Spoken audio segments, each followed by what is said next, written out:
Hola, ¿qué tal? Soy Irene Torices, presidenta de GayChat AC y esto es Ideas que Ayudan.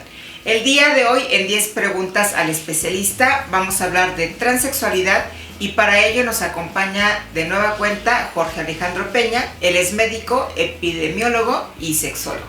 Hola Jorge, ¿cómo estás? Hola Irene, muchas gracias por la invitación, con mucho gusto estar aquí. Bueno, pues la primera pregunta para que quienes visitan Ideas que Ayudan tengan claridad, aunque ya hemos abordado esta diferencia en los términos en otros momentos. ¿Cuál es la diferencia entre sexo y género? Sí, claro, bueno, es importante empezar hablando de esto por el tema y hay que saber bien la diferencia, ¿no? Sexo son todas esas características adquiridas, anatomofisiológicas, adquiridas biológicamente, ¿sí? Tales desde lo genético, como los cromosomas, así como nuestros órganos sexuales pélvicos internos, testículos, ovarios, y los órganos sexuales pélvicos externos, como pene, vulva, escroto, ¿sí? Ese es el sexo. Y el género, pues es una definición social, ¿no? Y va en base a las expectativas que se tienen de la conducta, de los roles, de las emociones, del sexo otorgado. Y es muy importante contextualizarlo en un momento histórico. Porque, por ejemplo, no es lo mismo ser una mujer ahorita, hoy en día, que una mujer hace 100 años, ¿no? Esa es la diferencia entre sexo y género. Ok. Y ahora se habla en esta diversidad sexual, de términos como transvestidad, transexualidad y transgeneridad. Y hace unos años todavía era más común escuchar transvestismo, transexualismo, transgenerismo. ¿Existe alguna diferencia en denominarlos de una o de otra manera o es exactamente lo mismo? Los términos son correctos, no es que ya esté en desuso uno o el otro sea el más usado, pero va más en base, por ejemplo, la transvestidad o el terminar en idad habla de identidad y el terminar en ismo habla más en la acción de. Entonces, cuando hablamos de transvestidad... O en el gusto de practicar algo. Así es. Okay. Entonces, el idad simplemente pertenece a una identidad, ¿sí? Que yo me identifico como transvesti, buscando, yo me identifico como una persona transgénero o yo me identifico como una persona transexual. Así yo practico el transvestismo. ¿Me explico? Sí. Ahí está la diferencia. Entonces, tiene que ver con esta cuestión de saberse, como se decía o como se sigue diciendo en algunos ámbitos académicos, no perteneciente al cuerpo físico, en el caso de las personas transexuales, con el que nací, sin embargo, sino que mi identidad es la del otro sexo. Por eso transexualidad, porque es una cuestión de cómo me percibo yo, cómo me siento y cómo me vivo. Jorge, ¿y cuál sería la diferencia entre transvestidad, transexualidad y transgeneridad? Ok. Así es, porque en muchas personas existe la confusión de términos, ¿no? La transvestidad es simplemente una expresión. Es una expresión comportamental de la sexualidad en donde existe el gusto por vestir la prenda perteneciente al otro género. Este puede ser con un fin erótico o no erótico. Y también puede ser parcial, es decir, desde vestir una o varias prendas, o total. Y en cuanto al tiempo, puede ser ocasional, puede ser incluso profesional. Hay gente que transviste por trabajo y puede ser permanente también, ¿sí? O sea, ocasional puede ser cuando me voy de fiesta con mis cuates o con mis cuatas y en ese momento me transvisto. Me dijiste el otro que es profesional, que es cuando me dedico a este tipo de shows y entonces solamente es una cuestión laboral o de trabajo. Y el otro, el permanente, es cuando todos los días, como Lady Tacos, salgo a vender mis tacos transvestida. Y no solamente es una cuestión de trabajo, sino es un vivirme todos los días en esta forma de transvestismo. Así es. O de transvestida. Así es, esa es la definición de la transvestida. En el caso de las personas transgénero o de la transgeneridad, es discordancia entre la identidad de género, el cómo me identifico, con el género que me identifico, y el sexo otorgado. Ujú. Es decir, yo soy una persona, por decir un ejemplo, que tengo órganos sexuales masculinos porque con ellos nací, pero yo me identifico como una mujer, ¿no? La diferencia con la transexualidad es que en la transexualidad se enfoca más en el cuerpo y hay una discordancia en el cuerpo, es decir, no hay una concordancia entre... No me siento a gusto con el cuerpo que Así es, con el cuerpo que tengo, específicamente en caracteres sexuales. Sin embargo, no se necesita de llegar a hacer una modificación en los órganos sexuales para poder identificarse como una persona transexual. Ok, a ver, entonces para que me quede muy clara la diferencia y también a quienes nos visitan en Ideas que Ayudan, la diferencia entre la transgeneridad y la transexualidad, en donde suele haber más confusión, es que en la transgeneridad no hay un disgusto con el cuerpo. Así es. No estoy buscando transformarlo de manera que me pueda vivir en el género con el que me identifico. En la transexualidad sí hay un disgusto con el cuerpo y entonces puede ser que busque yo ciertas alternativas para transformarlo, ya sea y llegar a ser lo más parecido a el género con el que me identifico. ¿Es así? Es así, no necesariamente tiene que haber una búsqueda o llegar a hacerlo en las modificaciones del cuerpo, pero va hacia el cuerpo y el transgénero va hacia más el modo de vivirse como un hombre o como una mujer. Ok, va más hacia el rol que ejerzo en la sociedad Así que es. hacia la forma en cómo me percibo desde el cuerpo con el que me tocó nacer. Así es. Correcto. ¿Cuál es la prevalencia de la transexualidad en nuestro país o en el mundo, para empezar? Bueno, actualmente en nuestro país, porque en el mundo varía mucho, pero en nuestro país es de 10 personas transexuales por cada 10,000. Esto en una relación de 2:1, de 2 mujeres trans por un hombre trans. Son datos del 2016, Okay. los últimos datos que se tienen. Anteriormente se hablaba de 3 mujeres trans por un hombre trans. Te estoy hablando de 10 por cada 10,000, pero sé que son muchos más, porque muchas personas no saben si son transexuales o transgénero. Entonces... A ver, ¿y cómo puedes no saber que no perteneces al cuerpo con el que naciste? Bueno, porque muchas personas tienen esa duda, pero no necesitan una etiqueta, o simplemente... ¿Se viven desde siempre en el rol que se siente?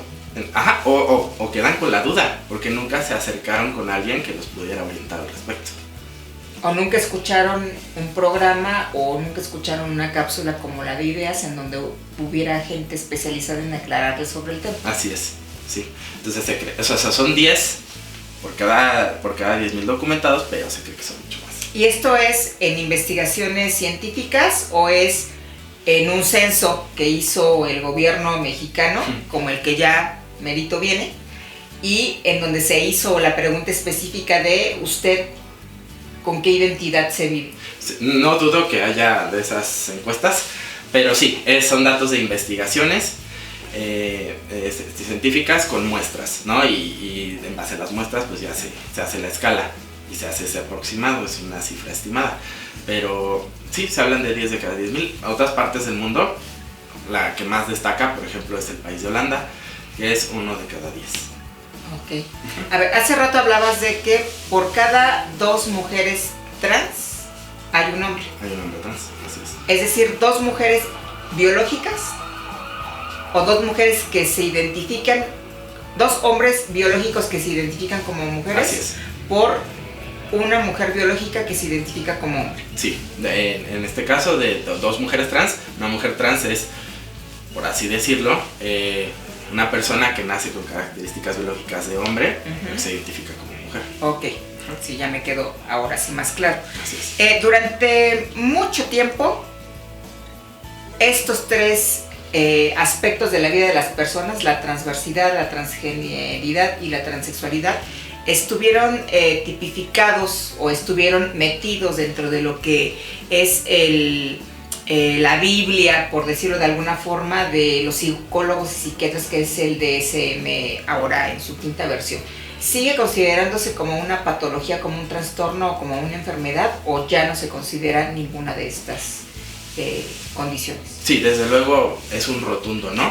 La transexualidad no es una enfermedad. La Organización Mundial de la Salud maneja un catálogo de enfermedades, que es el que por sus siglas es CIE, Catálogo Internacional de Enfermedades, número 10, que es la que llevamos usando décadas, pero está por entrar en el 2022 el CIE 11. En el CIE 11 ya no entra la transexualidad como una enfermedad. Entra a lo que le llaman una incongruencia de género, ¿sí? Y esto, bueno, la gente se preguntará, bueno, pues nada más cambiarle el nombre por otro nombre. No, en realidad sí es un gran avance, porque no debemos olvidar que estas personas necesitan acceder a los servicios de salud. Y sí es importante ponerle ahí un nombre para que pues, ellos puedan tener atención como salud mental, para su salud mental, endocrinología, incluso cirugía, para llevar a cabo su transición a una confirmación de género, ¿sí? Entonces, por ese motivo, bueno, es quitar la transexualidad de la enfermedad, es decir, nunca ha sido una enfermedad, pero sí ponerle ahí un nombre para que puedan acceder a los servicios de salud. Ojalá en un futuro muy próximo esto pueda ser nada más denominado como una diversidad del ser humano, ¿no? Pero bueno. Como en el caso de la discapacidad, que hay una serie de condiciones que pueden generarla, pero eso no define a la persona. Así es. El hecho de que presenten una condición de discapacidad, que en este caso quien presentara una incongruencia en la identidad de género, no es que presente una enfermedad, sino simplemente es una condición de vida que requiere de los servicios de salud, en este caso que pudiera ofertarle el gobierno de manera gratuita o instituciones privadas también, si fuera la decisión de la persona. Sí, pero para responder tu pregunta, no es una enfermedad. Ok. ¿Sí? Si pienso que soy una persona transgénero o transexual, ¿a qué especialista podría acudir o debería acudir para aclarar las dudas que pudiera tener respecto a mi identidad? Bueno, desde luego un médico sexólogo sería con la persona apropiada. No tiene que ser médico, un sexólogo clínico para resolver este tipo de dudas, debido a que ellas reciben la formación, ¿no? La formación en sexualidad y saben del tema. Sin embargo, psiquiatras, psicólogos, endocrinólogos, ginecólogos y urólogos también pueden ser buenas opciones, siempre y cuando sean personas que tengan algún tipo de formación en género, formación o especialización. Si yo voy con un endocrinólogo porque quiero cambiar mi cuerpo a través de hormonas o modificar mi cuerpo a través de hormonas, bueno, si este endocrinólogo no tiene una formación en género, difícilmente le va a dar una buena orientación o una buena atención a una persona trans que lo necesita. Entonces, aunque tenga algunas bases de sexualidad humana, eso no lo hace capaz, por ponerle algún adjetivo, de atender o de prestarle sus servicios a una persona transgénero o transexual. Así es, ¿por qué? Yo se los digo, en la escuela de medicina no nos enseñaron educación sexual y no somos capaces de darle la atención que necesitan. Pero pues un médico, un sexólogo clínico o un especialista de otra rama, pero con alguna formación en género, lo puede hacer. Ok, y esta me lleva a la siguiente pregunta también. Si no estoy conforme con mi cuerpo, ¿el propio sexólogo clínico puede hacer algo para ayudarme a realizar este tránsito del sexo biológico con el que nací a el sexo con el que me identifico o el género con el que me identifico? ¿O tiene que ser necesariamente un médico especialista en alguna rama? Sí, bueno, un sexólogo clínico que cuente con la especialización en el manejo hormonal sería la persona indicada para poder ayudar a las personas trans que así lo necesiten. Hay personas trans que no desean y no necesitan hacer ninguna modificación. Claro, depende de cómo la persona lo requiera. Se pueden hacer modificaciones, ya sean hormonales, que es a través de la toma de hormonas, por ejemplo, incrementar cadera, grasa corporal distribuirla de distinta manera o a crecer el músculo, pues es un tratamiento hormonal. Pero también está el tratamiento quirúrgico, ¿no? Y aquí, bueno, también sería, aquí sí solo exclusivamente con cirujanos plásticos que igual tengan una formación en género, y aquí es donde se pueden, por ejemplo, hacer mastectomías o bien colocar implantes o hacer modificaciones faciales. Y que también tendrían que ser cirujanos plásticos especializados o que tengan cierta experiencia en la atención a personas trans, porque no debe ser un procedimiento sencillo crear una vagina nueva o crear un pene, implantar un pene desde un colgajo, o desde dónde es que implantan quirúrgicamente o construyen una vulva, un pene, los cirujanos plásticos. Sí, desde luego, necesitas ser personas muy especializadas, muy expertas en el tema, pero el primer abordaje debe ser con un sexólogo y él ya derivará al profesional indicado. Y sí, necesita ser gente muy especializada porque desde luego no son procedimientos comunes. ¿Los niños y las niñas pueden ser transexuales? Sí, no hay duda en eso. Existen los niños y las niñas transexuales, las infancias trans. Aquí lo controvertido del tema es, bueno, ¿qué se hace con estas personas, no? Y yo lo que te diría es muy sencillo. Bueno, estas personas sí necesitan un apego de un profesional de la salud muy estrecho y a través de muchos años, y que cuente con un equipo multidisciplinario, ¿no? Que también lo vea salud mental, que lo vea y sobre todo apoyo de los padres de familia, padres de familia y de las personas cercanas a estos niños y niñas que se viven como trans. Lo más importante es o más bien, siempre validar la identidad de género con la que los niños y niñas trans se viven, ¿sí? Nunca descalificarlos. A los padres, la pregunta más frecuente que hacen es: pero es que ¿cómo le vas a hacer un tratamiento hormonal? ¿Pero cómo le vas a hacer una cirugía? ¿Qué tal que se arrepiente? ¿No? Esa es como la frase que más se escucha, o que escucho yo de los padres de familia, es decirle que todos los casos son individuales, no se decide de la noche para mañana, y desde luego en un niño o una niña trans no se hace tratamiento hormonal ni reasignación de órganos sexuales a través de cirugía. Lo que se puede hacer es como una pausa a la pubertad, la cual es completamente reversible. Eso nos da, y no necesariamente se da en todos los niños y las niñas trans. Pues repito, se individualiza cada caso a quien lo necesite, pero es importante que sepan que esa pausa nos da tiempo para saber si el niño o la niña trans decide hacer una transición y confirmación hacia el género opuesto o no. Y si decide que no, se reinstala la pubertad tal y cual tenía que llevarse a cabo. Y para esta pausa se requiere del uso de fármacos.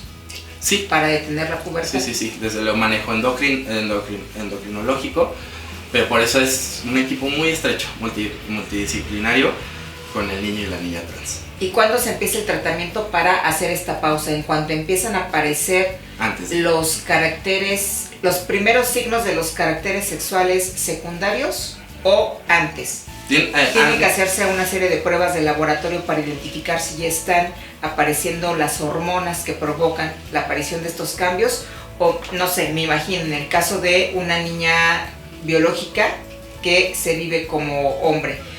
Cuando aparece el botón mamario, que es el primer signo de que ya viene la pubertad, ¿es cuando se empieza el tratamiento farmacológico o se inicia antes? Lo ideal es que se inicie mucho antes de que inicien los caracteres sexuales, pero pues el caso se individualiza. Lo que se ve es entre más precoz se haga el stand-by de la pubertad, mejor le va a ir. Pero te repito, no todos necesitan hacer esa pausa y no todos van a llevar a cabo esa transición hacia el género opuesto. Se individualiza cada caso. Si ya se instaló la pubertad, aún así se pueden hacer cambios, ¿no? Pero pues entre más precoz sea esa pausa, mejor. Me imagino que esto permite que las niñas y los niños vivan de manera distinta justamente su infancia y su pubertad, y tomen decisiones más acertadas respecto a su reasignación en la vida adulta o cuando lleguen a la mayoría de edad. Claro, hay indicaciones muy específicas para saber a quién sí se le va a dar la pausa y a quién no, ¿no? Y son factores biológicos, son factores psicológicos y son factores sociales. Perfecto, y esto me lleva a la siguiente pregunta. ¿Existen en México protocolos y clínicas que brinden atención a las personas trans independientemente de su edad en nuestro país? Ok, la respuesta es no. Sin embargo, debo de hacer una mención específica acerca de la clínica especializada Condesa, que es una clínica perteneciente a los servicios de salud pública del Distrito Federal. Es la única que da atención a personas trans, ¿no? Y cuenta con un catálogo de servicios y gente especializada en trans, que va desde salud mental hasta endocrinológico y psicología. Sin embargo, no es una clínica especializada en trans, es una clínica especializada en el tratamiento y manejo de VIH, ¿no? Ok. Pero cuenta con profesionales que sí están muy capacitados en el tema. Hace falta en nuestro sistema de salud una clínica específicamente para estas personas. Y en el ámbito privado existen instituciones como Geisha, como Sayume, que si bien no son clínicas especializadas para personas trans específicamente, cuentan con el personal especializado que les puede dar la atención a estas personas en lo que requieran. En todos los ámbitos. En todos los ámbitos. Desde incluso el ámbito legal. Así es, asesoría, información, lo legal y pues el manejo, ¿no? Ok. ¿Qué piensas que hace falta en México, Jorge, para garantizar que existan especialistas, verdaderos especialistas para la atención de personas trans? Uy, pues nos falta muchísimo, desafortunadamente, pero primordialmente es educación sexual. Si se instalara educación sexual desde el nivel más bajo hasta el nivel más alto, esto ayudaría a visibilizar a las personas trans, y de ahí podríamos partir formando clínicas especializadas que no sean solo clínicas especializadas, sino que cuenten con personal profesional y especializado en el tema que le pueda ayudar a estas personas, porque de nada sirve, como decíamos hace rato, ser endocrinólogo, ser ginecólogo, ser psiquiatra, si no estoy formado en el tema. Claro, y que aquí sería desde reconocerse en esta identidad y poder transitar, si así lo desean, a la reasignación, y además poder acceder a la documentación que les permita nombrarse de la forma en que ellos y ellas elijan, y también el ejercer su profesión, que este es uno de los grandes problemas con las personas adultas trans, desde lo que decidieron estudiar cuando todavía no hacían este tránsito hacia la identidad con la que se viven y no con el sexo con el que nacieron. Exacto, las personas trans tienen que atravesar muchos obstáculos para poderse vivir plenamente. Entonces, esa es nuestra parte, apoyarlos y ofrecerles lo que les podemos ayudar. Pues muchas gracias, Jorge. ¿En dónde te puede localizar la gente que visita Ideas que Ayudan? Bueno, me pueden contactar a través de mi correo electrónico, que es drjorgealejandropena@gmail.com, y un número de telefónico 5579-089504. También pueden enviar WhatsApp si lo desean. Pues yo soy Irene Torices. A mí me pueden localizar a través de sexosinlata @geisha.org.mx. Nuestro Twitter es sexosinlata y nuestro Facebook es geisha.oficial. Nuestros números telefónicos 11 14 05 40 y 65 95 15 31. Hasta la próxima.